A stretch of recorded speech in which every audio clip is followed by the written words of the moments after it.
Good morning. Welcome to Bible study. We are in our final day of Jesus Speaks, and we are on the seventh church from the book of Revelation. Today we are in Revelation chapter 3, verses 14 through 22.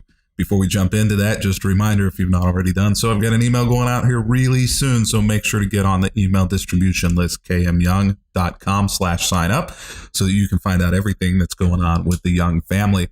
And we are excited about you being a part of all of the things that God is doing in our lives and in our future, not just locally here in Jupiter, but also around the nation. And so we want you to be a part of that as well. So make sure to get on that email list. Well, over the last few days, we've been talking through these books of Revelation. And in the New Testament, we've been seeing how Jesus speaks to his church through places in Acts, Galatians, Ephesians, Corinthians, and now in the book of Revelation to 7 churches.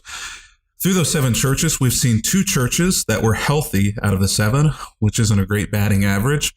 We've seen 2 churches that were mediocre, kind of a mixed bag, a little bit of health, but some things that Jesus said could be done better. And there were 3 churches that were near death. And today, our 7th and final church is in that last category. It's in a near-death category, and it is the church of Laodicea. And I said yesterday that the church that we talked about was the one that had wool, which coats were made from, which were waterproof. But actually, I was wrong about that. It is today's city, Laodicea. Laodicea was a very wealthy town as well, as many of the churches that we've looked at have been. Not just the ones that were in trouble, but also some of the ones that were in great shape were in wealthy places. But it does seem as though the churches that were in the wealthiest cities had some of the greatest problems. And so that may be foreshadowing of what we have to look forward to today. This church, Laodicea, actually had some really good things going for it in its area. It had great sheep, had great wool, and so that was a tremendous part of its wealth because of the trade that came from that. Also, was the center of a group of physicians in the ancient world that produced many things, healing things. One of the things was balm for the eyes, which they were very well known for. They were also well known for having great soil. So we come to Revelation chapter 3, verse 14, as that is our background. Jesus speaking here. Write this letter to the angel of the church in Laodicea. This is the message from the one who is the Amen, the faithful and true witness, the beginning of God's new creation. And so here is Christ's message to that church. I know all of the things that you do, that you are neither hot nor cold. I wish that you were one or the other, but since you are like lukewarm water, neither hot nor cold, I will spit you out of my mouth. Now, I've read this for many years, but never knew the background here. This is actually Jesus speaking to some natural phenomenon that were going on for the city of Laodicea. One of the great things about Laodicea, which brought so many people to this city and made it so wealthy, is that about 6 miles out of town or so were these hot springs, and people who were local and also people who were from far away would come to these hot springs for their healing properties. That was the story that went on with these hot springs. And so what would happen is these springs flowed toward the city of Laodicea. They were hot at the source 6 miles out from the city at the spring, but by the time they got to the city, they were lukewarm. Well, people who didn't want to make the journey 6 miles out of town to the springs would drink, just right in the city from the spring or just right out of town. And the water was lukewarm. The water was nasty. And so it was only people who were outsiders, people who were tourists who would try such a thing, because the real health and the real benefits were known to be 6 miles out of town. So you had to make the journey to the source of the hot springs in order to get the best water and in order to get the best healing effect. You didn't want the lukewarm water. The other interesting thing about Laodicea is on the other side of town, just outside of the city borders, was the city of Colossus, which had a cold spring, which flowed into the city of Laodicea as well. But again, by the time it got to Laodicea, wasn't quite as cold as it was. It had become tepid, the water had. And so the people in Laodicea would have known about the difference between hot and cold and lukewarm. And though Laodicea, by the time the water got there, was lukewarm, it still was a city that was very wealthy on the basis of this hot spring outside of town and this cold spring in the city of Colossus, not too far away.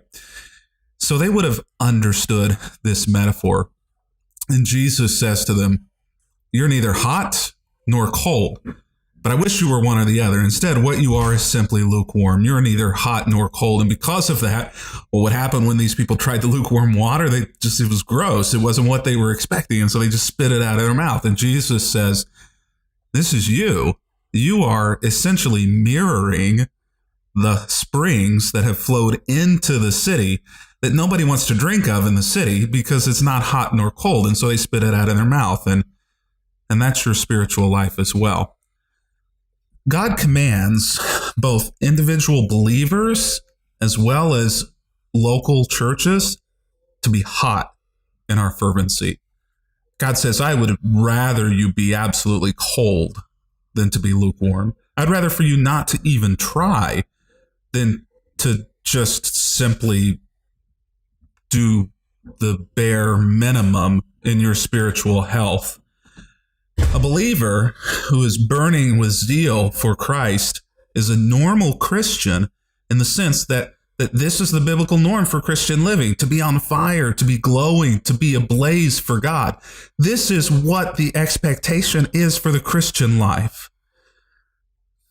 Mediocre, bare minimum, those churches that are the mixed bag, Jesus has absolutely no tolerance or patience for.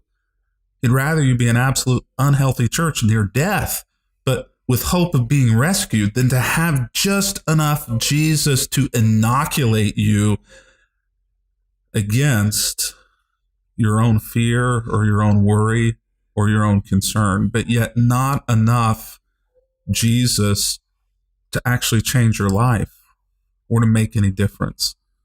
He wants us to be burning with zeal for him, and that is normal.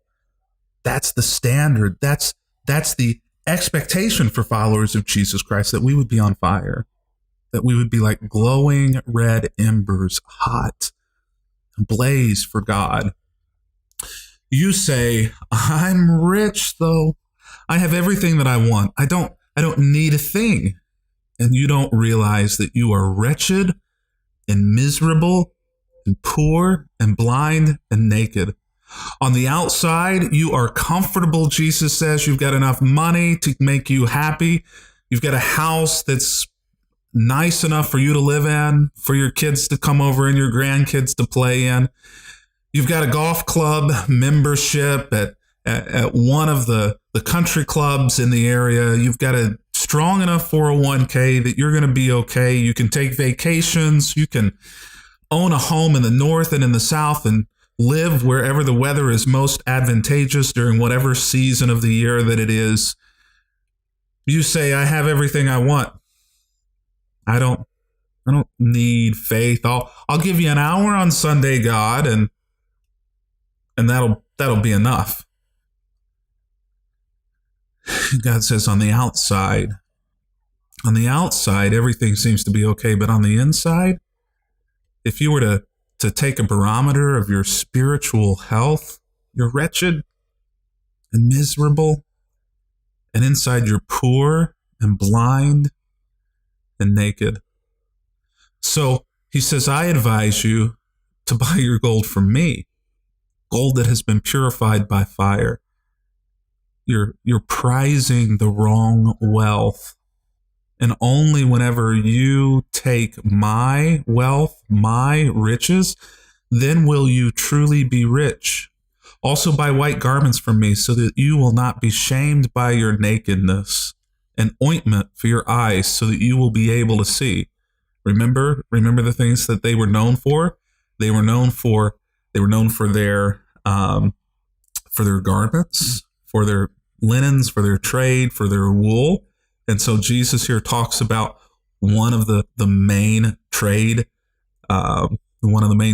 areas in in Laodicea. But then he also talks up here about one of the other things. Remember the physicians and the eye ointment being one of the primary things that Laodicea was known for. So Jesus says, you've got it all wrong. The thing that you're trading on isn't buying you health. I correct and I discipline everyone I love, verse 19. And I'm correcting and disciplining you. So be diligent and turn from your indifference. Look, I stand at the door and knock. If you hear my voice and open the door, I will come in and we will share a meal together as friends. The implication being, though, right now the door is closed and Jesus hasn't been invited into the church or into their lives.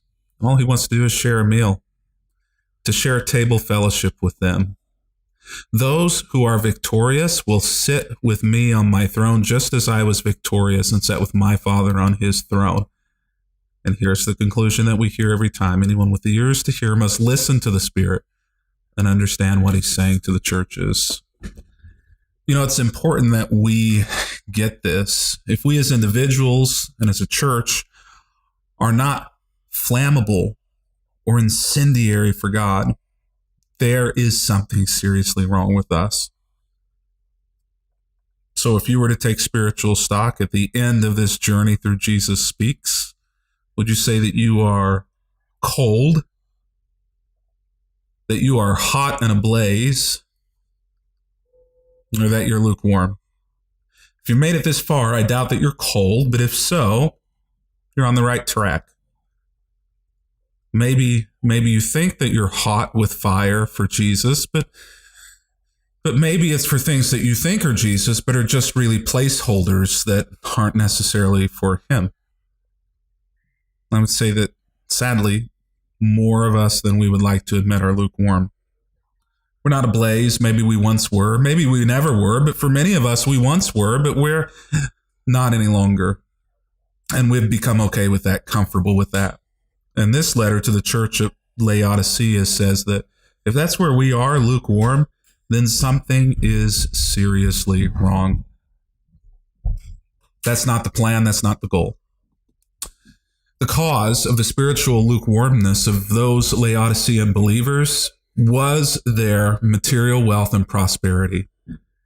And it produced self-satisfaction, but it didn't produce satisfaction from Jesus Christ in their spiritual life. May it never in yours either. It's been good to be with you today. Again, a reminder, make sure kmyoung.com, sign up. Look forward to being with you tomorrow for Ash Wednesday. Have some special things planned during the day for Ash Wednesday, so pay attention to my Facebook page and email, and I'll give you all of the information later on today about what that's going to look like. But until tomorrow, happy reading.